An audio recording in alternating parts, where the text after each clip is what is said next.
Thank you very much for joining this session. Although the room is small and we are a small number of people, even then I need to use this mic for the purpose of translation and recording, etc. So I'll use this mic. Roof has said that we shall wait a couple of minutes. Well, we can start. Oh yeah, I'm already here. Yeah, we will continue till 2:55. Okay. So it's going to be a 45-minute session.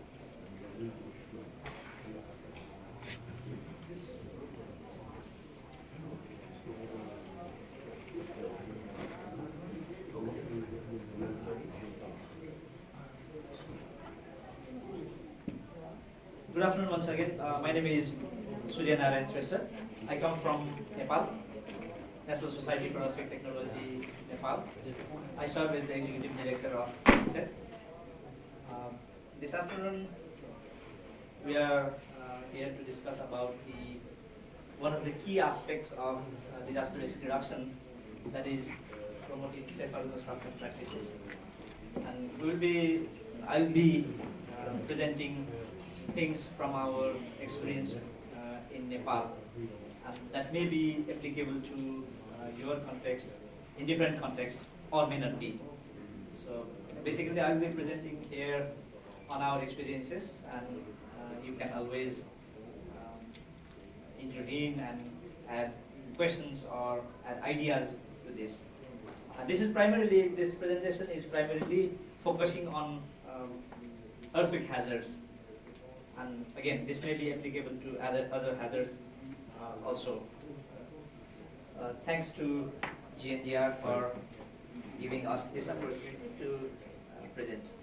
So this map is on the seismicity of the globe. Sorry, you may want to come this side or... That's the technical difficulty here. So I need to be around this laptop. That is Go the behind the problem. table. So, Go behind the table, if okay. you don't mind. That's good. Okay. Much better. Okay. Thank you. Thank you, Lloyd. Thank you for blocking the view. Sorry for blocking the view. So this is the global seismic hazard map, and we have been hearing about the seismicity of the world and seismicity of the region. So most of the countries in the world face some level of earthquake hazard. There are several countries which do not have significant earthquakes, but there are many. And particularly, we have to remember that many developing countries lie in the highly earthquake-prone areas. Our region, including Nepal, is highly seismic. And every, let's say, 70 to 80, 90 years, we have big earthquakes, large earthquakes of magnitude more than 8 plus. So that is the problem. And we have been trying to see the major problems related to this. And when we see the lives lost due to the earthquakes, earthquake is problem, but earthquake is not a problem. Unless there are poor buildings, earthquake is not a problem. But in our region, there are so many poor buildings. And there was a study done in the past. What was the major killer during earthquake? So we find that buildings are the major killer during the earthquake. Collapse of the building, sudden death after the collapse of the building is the major cause after any big earthquake. More than 80% of the cause of death and injury is relating to the damage of the buildings.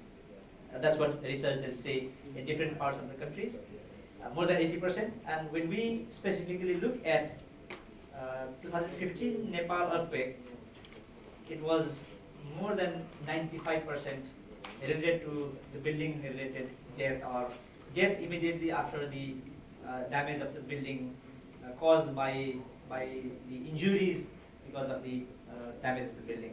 More than 90% in Nepal. But in generally from around the world, particularly in the developing world, it is more than 80%. So remaining causes are medical care problem, problem related to search and rescue, and problem related to other fire after earthquakes or landslide after earthquakes. So majority of the problem is coming from the collapse of the building. That's one problem. Other problem we have is in most of the developing countries, If we see, this is data coming from Nepal. So more than 80% of the buildings, if we see, are the masonry construction, rural masonry construction made of adobe, unburnt brick, or fired brick, or stone. Most of these are called non-engineered buildings. So another problem is we have huge stock of non-engineered masonry houses, non-engineered traditional houses. And they are not, most of these buildings are non-compliant to the existing building codes. That's another reason of the problem. So huge stock of non-engineered houses in the region. So probably most of you coming from again similar context, and in your context also most of the buildings are rural masonry, non-engineered construction, and this is where the problem lies. Owner built. Most of the construction are owner built. This is data coming from Kathmandu a few years back, and more than 90% of the buildings are owner built. House owners themselves decide what type of house, even though they need to submit building plans in the municipalities for building permit, but that are just architectural plan, let's say, layout plan. But as long as it is related to the strength of the house owners themselves decide in most of the case, or house owners decide together with the mason or contractor. So that type of houses, we call it owner-built houses. Owner-built, being owner-built is another problem. Buildings are problem, masonry houses are problem, owner-built is another set of problem in our context. And the fourth set of problem is owner-built, mason-built, contractors-built. But on the other side, very small investment to build capacity of the masons. Virtually there is zero amount of investment in most of the countries to train a local mason for constructing safer houses. Most of the investment is going to train the engineers. And these engineers do not actually practically go to the building construction sites, or people don't have access to the engineers for constructing safer houses. These are sets of problems. And we have sets of other problems like proper policy or institutional mechanism is not there, capacity is not there, awareness is not there, so proper monitoring and evaluation system is not there. So because of all these problems, our buildings are still built poor. After so many earthquakes, after so many years of experience, after so many knowledge, so many research centers, our buildings are built poorly. That is the problem. And we are trying to address the problem. And one of the key areas to address the problem we find, that's how we see it in Nepal, and perhaps that context is similar in other contexts also, other countries also. Knowledge is there in academic centers. Building codes are there in most of the countries, but they are not enforced. Still, buildings are not constructed up to safe, and there is a gap. What is that gap? We have analyzed. Municipality is there, who enforces the building code, who issues the building permit. Construction workers are there, engineers are there, house owners are there, masons are there, and there is huge gap among these stakeholders. And most important is communication and trust. There is huge gap in terms of communication and trust. Knowledge exists. For example, here I have put a poster, and interesting is when we talk about earthquake resistant building, making a building earthquake resistant, there are not more than 10 key aspects. If you address those 10 key problems in any masonry house or any reinforced concrete house, problem can be solved. Very simple solutions. 10 solutions. You put a band, you make the reinforcement bar better, bend it better, things like this. 10 simple methods to improve a building. But these 10 simple things are also not being understood or not being implemented in our countries. Why? Because of the gap among the stakeholders. A seismologist, one major stakeholder, and I brought this from an old ADPC book. That's what I was referring to Loe just before this session. A seismologist thinks there is tremendous amount of hazard assessment done, but that is not reflected in the building code. An engineer thinks there is tremendous amount of research is done already, and that is not reflected in the building code. A construction engineer thinks there is tremendous amount of researches or new technologies coming up that is not reflected in the building construction. And masons and builders do not have knowledge on the quality of materials in construction process. They continue to bend the bars like they used to do. They continue to mix the concrete like they used to do, despite having so much of knowledge. And for the government, building code is not the priority. Building safer buildings is not the priority, particularly in the developing countries. They have several other priorities: health, education, and all those things for the government. A politician is afraid of losing his popularity. When they introduce building code, it becomes a little bit difficult for the people. It will increase the amount of effort required to construct a safe building. Politician is afraid of losing his credibility, losing his popularity, and none of the stakeholders, these key stakeholders, are talking to each other, and communities continue building unsafe houses. What do we need to break the cycle? Very simple thing. To build the trust, to develop the communication. And that is where we work, NSET work, to serve as a bridge between municipality, between house owner, construction workers. So to bring them together, that is the most important thing. By science, by technology, by social mobilization, by engineering, building trust is most important thing to implement building. That is how we understood we saw. Once the trust is built and you are out of the scene, even then it can continue. So we are there to work with the municipality, to work with the house owner, to work with the construction workers, masons. And once the trust is built, once they come closer, they start talking, they start working together, then ensuring safer building practice becomes easier. Then implementing building code or building code compliance becomes easier. So that's where one of the core area that NSET has been working. We have been working through our building code implementation technical support program. Any question? The engineering association is not there? Oh yeah, engineering association, I'll come to that later. Engineering association is there, society of consulting firms are there, universities are there, several stakeholders are there. I'll come to that later. But someone has to initiate the process. And someone has to initiate the process, and in our case, in several municipalities, we served as the initiator. And in many other cases, somebody else served as the initiator. So it's not that I'm giving an example of my organization, but there are several examples from several other places and where several other organizations served as the initiator. But there should be an initiator. In any way, there should be an initiator to start the dialogue. That is the lesson that we got. So there should be dialogue, and then we can do. Another gap is there is government, and we discussed about this during the plenary also. There is government, there is academic institution, there is community, but government doesn't understand this.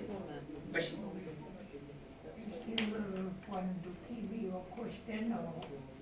I mean, if there is any burning issue, you can intervene.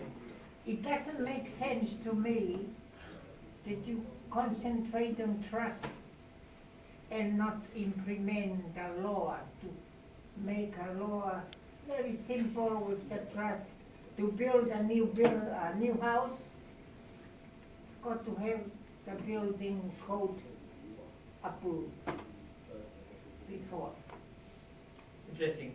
That's very interesting, and I that's mean, true. in my little country, That's much true. smaller than yours, that's how we overcome that. There's no new building got to be built unless it's a local thatch house. Timber or brick, it's a law. They will take them to court, whoever is going to start to build one, and they will stop it. Absolutely correct.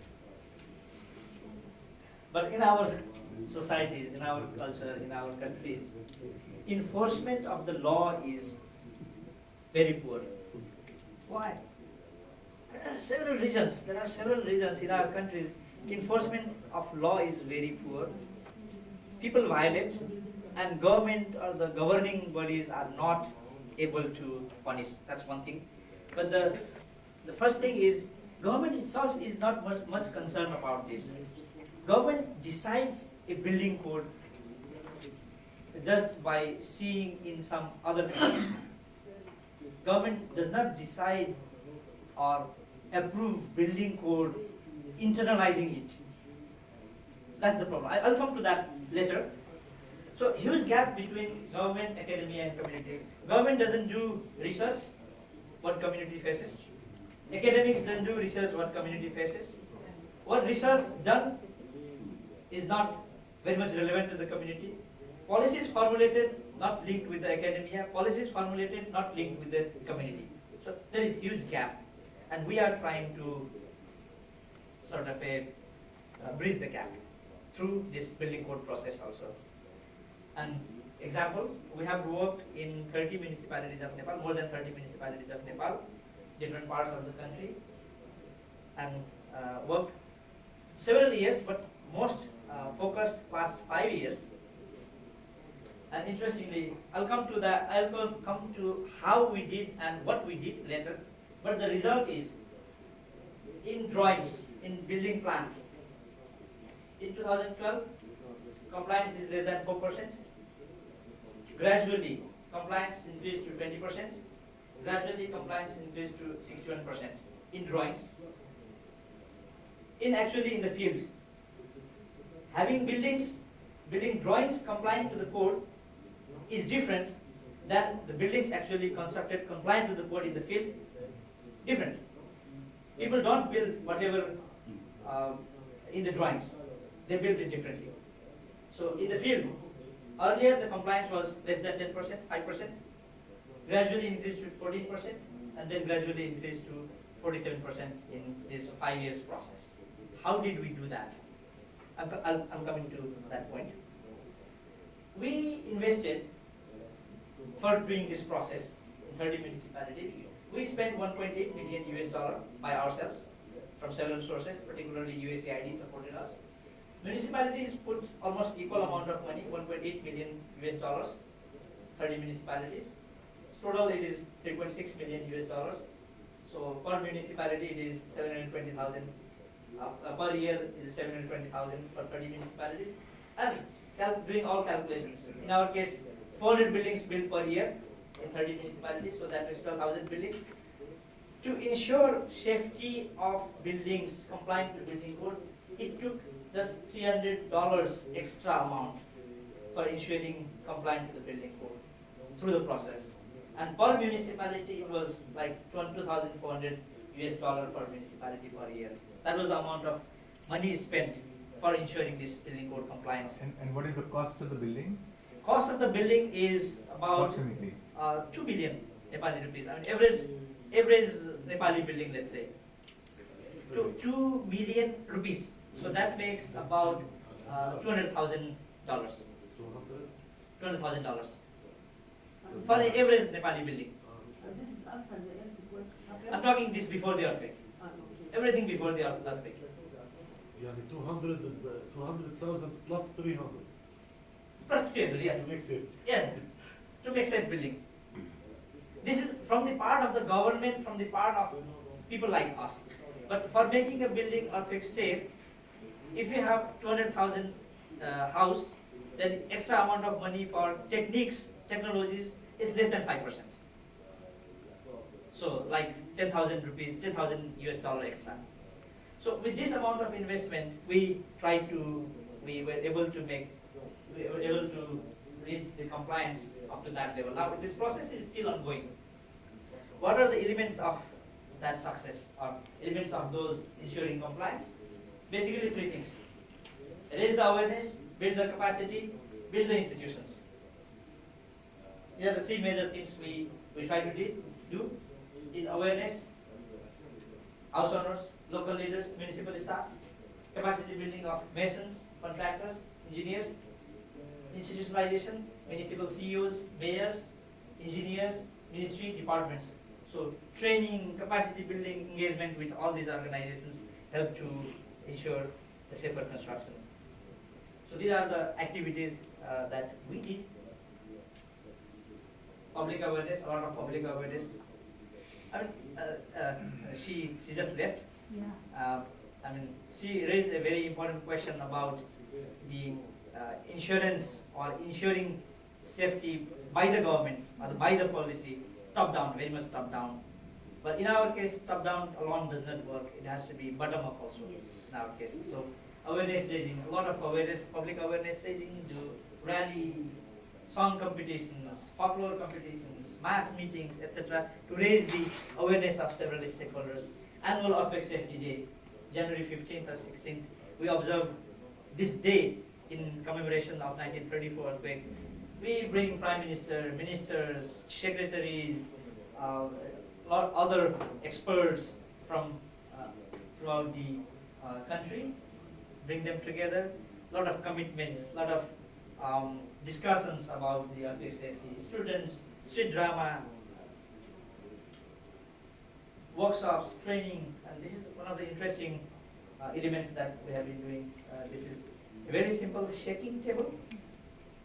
Shake table is actually a scientific tool that is used in the laboratories, building laboratories, where large buildings or building elements are put and shaken in a table to understand the behavior of the building, to understand how the crack propagates and how the building behaves and what improvements can be made. That's actually scientific equipment.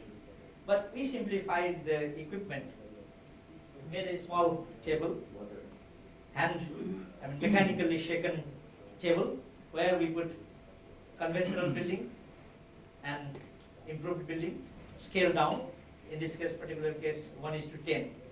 So it was reduced by 10. And then shake. People can see how the other building behave, how the other building falls, and how the earthquake resistant building still stands. So this type of simple technologies also work, and people believe, oh, technologies work. Usually what happens is people don't believe these simple techniques. I mean, bending a bar 90 degree and bending a bar 135 degree, it makes a lot of difference. Lapping a steel reinforcement bar like this and lapping a building reinforcement bar a little more makes a lot of difference. Putting a small band in wall make a lot of difference. And people usually don't find difference between conventional technologies and these technologies, and by such simple shaking table test, people get convinced. By such simple shaking table, authorities also get convinced. So by one tool, you can convince several people together. Training, a lot of training of masons, hands-on training, working with the bricks, working with stones, working with reinforcement bar, together with lectures. And most important is, in our case, in most of the training, what we do is, we try to teach what should be done. What we have to do for making an earthquake resistant house. You bend like this, you do like this, you do like that. That's needed. But that alone is not enough. For masons, what we have understood is, you have to tell them why you are doing this.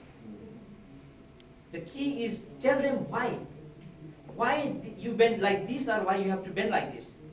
What is the difference? You have to explain to them. Then only they get convinced, and then they do it. If you tell them just what, they may do or they may not do it. So telling them why is extremely important, and in our trainings, we tell them why. That's the key. So there are several tools, techniques we use for convincing or raising awareness of the people, several tools. We did number of trainings in the past 5 years, engineers training, masons training, house owners training, social mobilizers training, master instructors training. This master instructors training is very important. You have to have so many numbers. The scale is so huge. And doing it in one municipality is good, but it has to be replicated in all the cities, all the villages. And for that, we need master trainers. Investment on training the master trainers is also equally important. demonstration projects, you have to physically show that how this earthquake resistant building look like.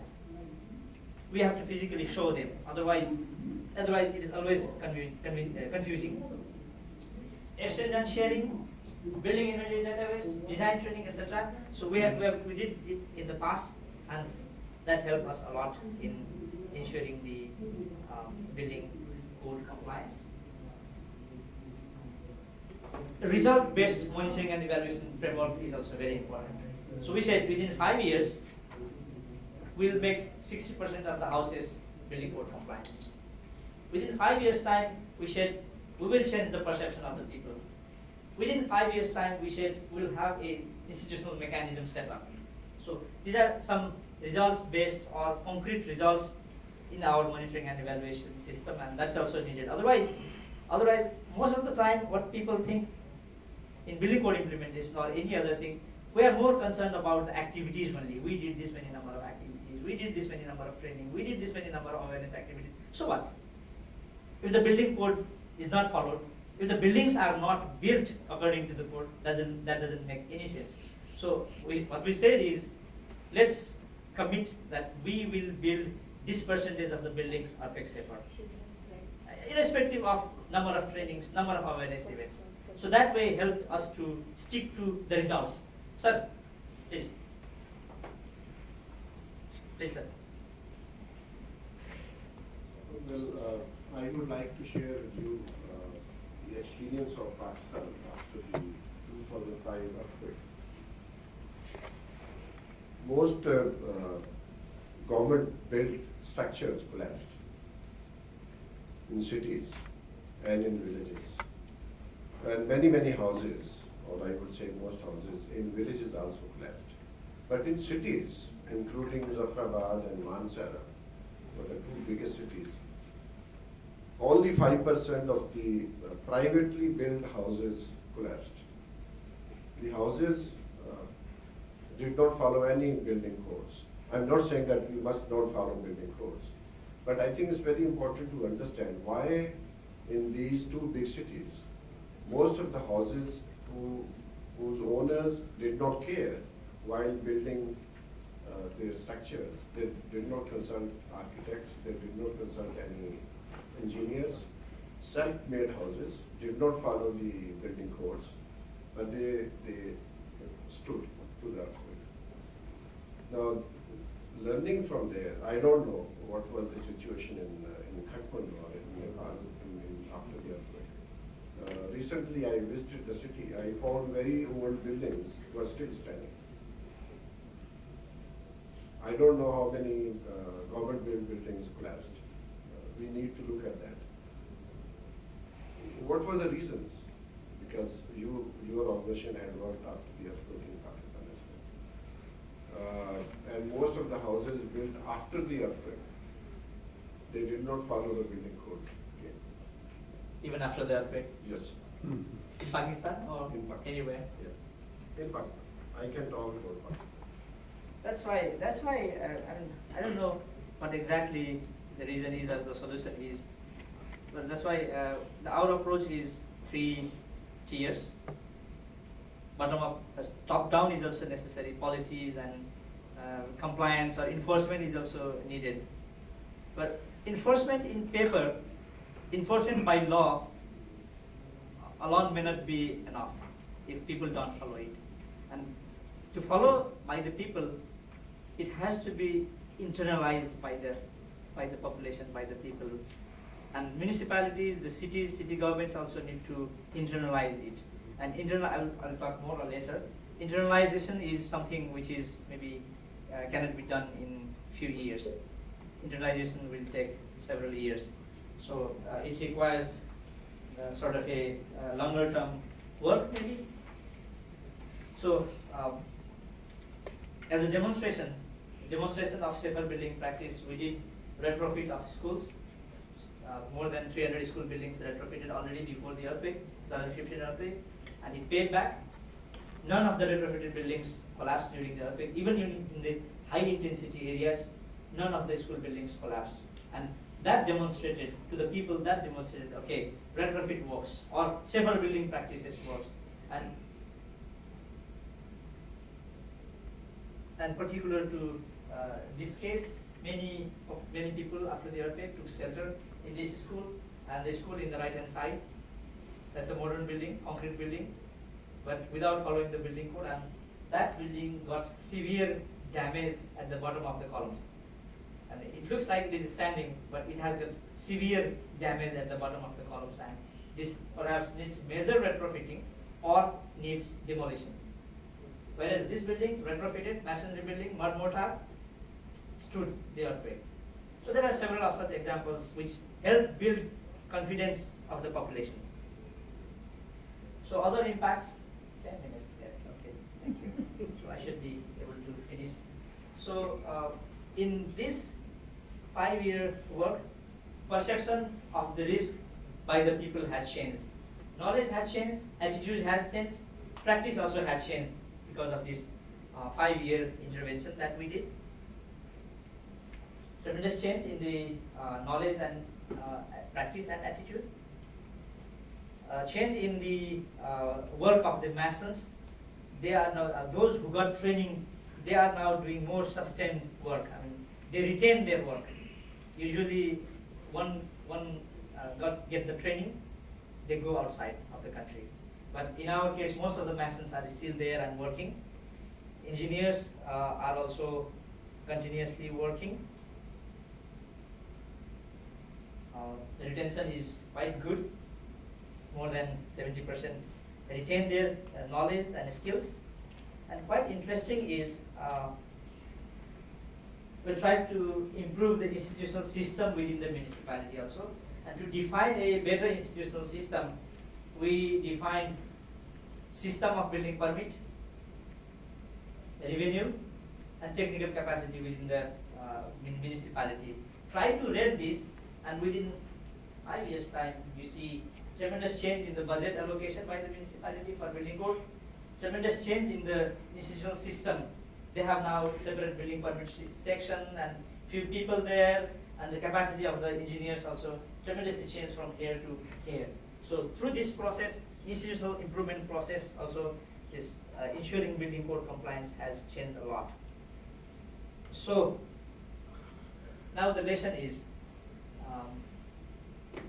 3 key elements I discussed about awareness, capacity building, and institutional system. 4th element that we learned in due course is that we need a strong networking and collaboration among several organizations, partnership, work together, complement each other, do not compete. Complement each other is another major lesson that we learned.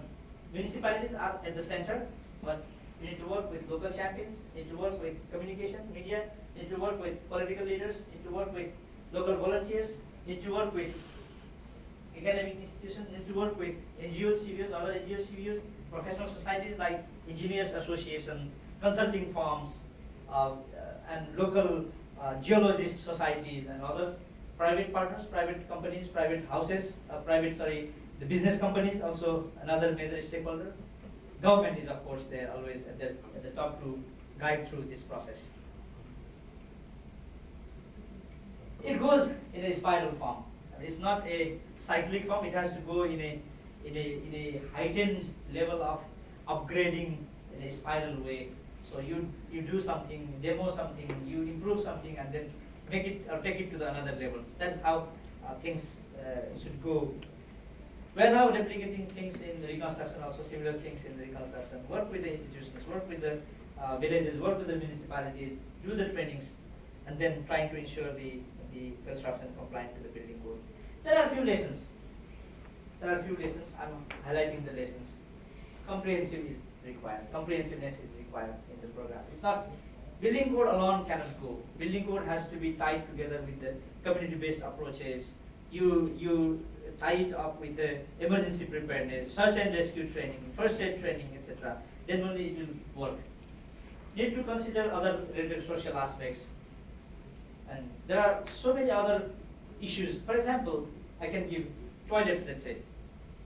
Toilets are integral part of a house. And what kind of toilet, where it has to be, where kitchen should be, things like this should also be integrated into the